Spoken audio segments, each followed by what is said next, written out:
And it stayed about that 2010, 11, 12, 13. And we typically see about the same number give their hearts to the Lord as would get healed. So for instance, one night I was there and I was talking to this group of guys, and they didn't believe in Jesus, because you wanted some stories. So they didn't really believe in Jesus. In fact, they were quite mocking and even laughing that I was there talking about God. And I said to him, no, he's a good God, he loves you, he'll heal you. Do any of you guys have any injuries? And one of the guys said, oh yeah, he'd hurt his knee earlier down on the beach. And I said, oh, can I pray for your knee? I just believe that God's going to heal you. He said, yeah, sure, why not? And all his mates started laughing, because they were in that mocking, jesting kind of mode. But it's real important not to get offended and just love them. So I went down, prayed for his knee, and he said it was a 7 out of 10 in pain. And so I got him to check it, and he said it was still in that much pain. And all his mates started laughing when he said that. And I said, well, sometimes you've got to pray a second time.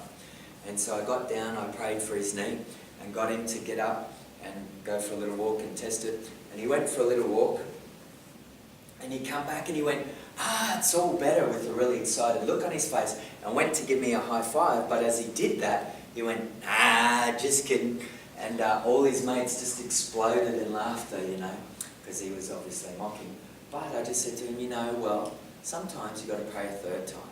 And I went down and prayed for his knee, and I said, test it out. And he went for a little walk, and he come back, and he said he had totally sobered up, because I think they were a little bit drunk. And I said, how's that? How's the pain level now? And he said, it's all gone. And I said, and so I turned to his friends and said, see, I told you, Jesus loves you, he'll heal you. And but in that moment, what happened was there was a police officer across the street, and he came over and took the man and walked away. What had happened is when he had done his little test to see how his knee was, as he walked on the road, and they kind of arrested him, they didn't really arrest him, but they took him aside for a minute and spoke to him about why he was just walking on the road. Now that bit of the street was actually cordoned off, but anyway, that's what happened. And his mates turn around, and because I said to them, how is it now? Do you believe you just saw Jesus do something amazing? And they said, they said, oh, now, yeah, but you've got our mate in trouble. You've got to go rescue him from the police. And I kind of felt a little bit responsible, so I turned to go talk to the police on his behalf. And as I did that, I really felt the Lord say, don't worry about it, I've got it. So I just turned back to them and I said, look, God's got that, he'll be back in a minute. And started to talk to them about the gospel, and within about 5 or 10 seconds, he was standing back there. And it just happened so quickly. And in that instant, when he was back there, his 3 mates just got up and took off down the street.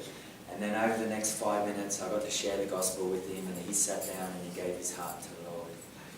And that was just one story, there's probably about 80 stories like that each year. That was probably a pretty good one, actually. And we saw that kind of number of people giving their hearts to the Lord, or having a moment with God, getting a little miracle each year. But in 2012, I saw the First Lady get up out of a wheelchair and walk. Now that had something I'd prayed for a bunch of people with that before, no one had ever got up. But this one lady, just with one very effortless 5-second prayer, she got up and walked instantly.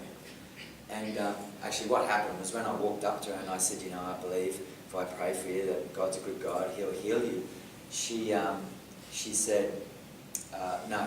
Yeah, she said, all right, yeah, pray for me. But this other guy ran up beside me and he said, if she gets up and walks out of that wheelchair, I'll give you $100.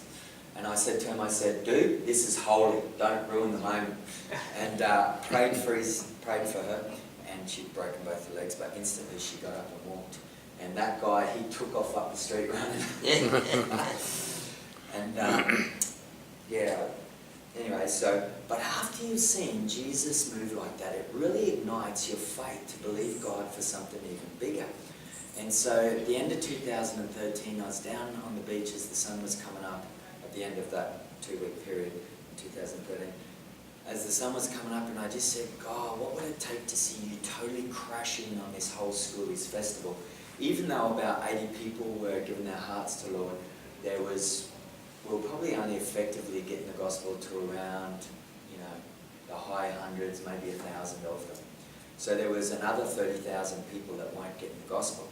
Anyway, the following year, Jesus took me on this little journey around Australia to serve in a whole bunch of other evangelism teams. And at the end of the year, when it came time for schoolies again, I invited these guys out to come and help me. So that year we had 4 different teams come together. And that year, 880 people gave their hearts to the Lord. And it wasn't just because there was more people, but I truly believe that because we worked together in unity, there was a greater grace from heaven where each person's gifting and grace that was on their life was multiplied. I saw way more than I'd ever seen before come to the Lord, and other people who moved in different kinds and styles of evangelism all just saw God move very powerfully. So, things increased. 2014, 2015, I went to North India as a missionary. Came back in 2016 because that door closed, and 1,250 people gave their hearts to the Lord. But just before I went to India, a whole part of the story, which I probably don't have time for tonight, is we were seeing like thousands all up that group come to Jesus every year on the streets with the different outreaches and that kind of thing.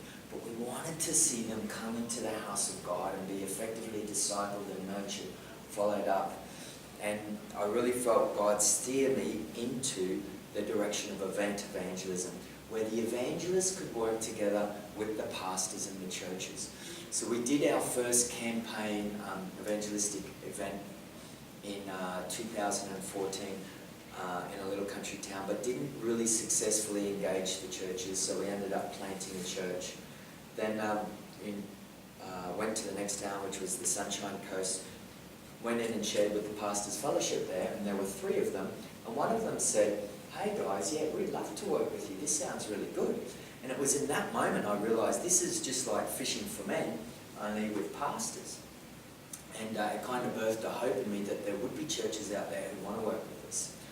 So, but at the same time, we were seeing really only, after doing 2 months of organising, seeing like 10 people come to the Lord, maybe, under 100 type thing. And we'd see more fruit on a train in 10 minutes than after 2 months of organising. So got a little bit disillusioned with what was happening in Australia, and I realised that there's this major unreached people group called, in North India, there's 300 million people in the states of Uttar Pradesh and Bihar. So we went over there, but that door closed, came back to Australia, went around Brisbane and tried bringing the city leaders together to do a gospel event. But right when I started that, God kept, I'd get up into the mountains for a few days every month, and I kept seeing the word Sydney, Sydney. So we came down here and just went around to some of the networks of ministers, fraternal networks that are around Sydney, and talked to them about coming together in Sydney. Would you be interested in doing something like that? And essentially 11 out of 12 of them said yes. So I had been given this date in a dream, 13, 10, 18. And as I was seeking God on really what his plan was for Sydney, did he want us to do an evangelistic event, for instance, say in Blacktown or Mount Druitt or Fairfield or Parramatta, God just kept saying, Sydney, Sydney. And I realised, well, if it really is going to be Sydney, it needs to be ANZ Stadium. And many years back when I was an engineer, I was given this date, 13, 10, 18. So God never specifically said ANZ Stadium, but trying to put 2 and 2 together and follow him, but also figure out what's practical, I just thought, well, we'll go in there, we'll talk to them, and we'll see if they're even available on that date. So I went in there, and Greg Slay, who at the time was the number 2, the head of events there, general manager for events, I think, he said to me, you know what, that's the only date we have available in like an 18-month period that week. Now at the time back then, because this was June 2017, like in the November, the New South Wales government was going to do some renditions of the stadium, refurbishments or whatever, moved everything around now. But on that word, that just really ignited a faith in my heart that this was God. He really did want to do Sydney and he wanted to use ANZ, but realising just, it's a city of over 1,000 churches, probably closer to 2,000. It's going to take a lot of work. So me and my family, we sold and sold everything, moved down to Sydney last July. And so I've been here for the last 12 months, really, I guess, trying to bring the different denominations together, because there's 10 major denominations, talking to them about, coming together for a citywide gospel campaign. Because what we see throughout history, and this is really a whole sermon on its own, one time's probably the opposite, but what we see throughout history is that, whenever the churches get together and unite, not just the leaders, but the body of Christ, that has the power to transform the city. And prayer always precedes revival. So what we're going to do this year, this October 20th at ANZ Stadium, is we're having a day of prayer, where so far 4 of the leading denominations have agreed to come together. We're still talking to 2 others. But what is fairly exciting is that on that day there's 8 different ethnic pastoral networks, like the Vietnamese and the Samoans and the Arabic and the Africans, the Aboriginals. There's 8 different cultural ministers networks who are going to come together and lead segments on that day, along with many ministry CEOs, politicians, Christian businessmen and women, just really fathers from around Sydney but also across the nation, who just believe in unity and have agreed to come and pray for our nation to come back to Jesus. So I guess one of the reasons I'm here tonight was to share my testimony of how God moves powerfully, miraculously, but also just to invite you guys. To come pray with us October 20th, ANZ Stadium from 10 a.m. to 4 p.m. But the other thing is, on the nights, the evenings of Thursday the 18th, 19th and 20th, we're having a gospel run where there's about 6 or 7 different evangelists from around the world who've led tens of thousands of people to Jesus. They're all up collectively, that group's probably in the hundreds of thousands. It was over 1 million, but one guy's just pulled out today, so I could safely say hundreds of thousands. So these guys know how to preach the gospel, and they're all coming together for this cause. That's the evenings of Thursday the 18th, Friday the 19th, and the 20th, Saturday the 20th. But it's in lead up to one next year. And so next October, we are talking to people like Nick Hall, Lewis Palau, Daniel Colander, Todd White, Nathan Morris, Angus Buchan, Chris Overstreet, and someone else, about coming together. And what these guys are saying, generally, there's 1 or 2 confirmed so far, but the general consensus among that group is they will come if the churches get behind it.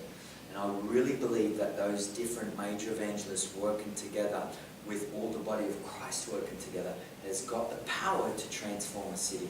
1902 testifies to that, the Great Melbourne Revival, and the 1959 Billy Graham Revival. So thank you very much for having us. Hope to see you there this October. Check out www.jesuslovesaustralia.com, but there's more materials there.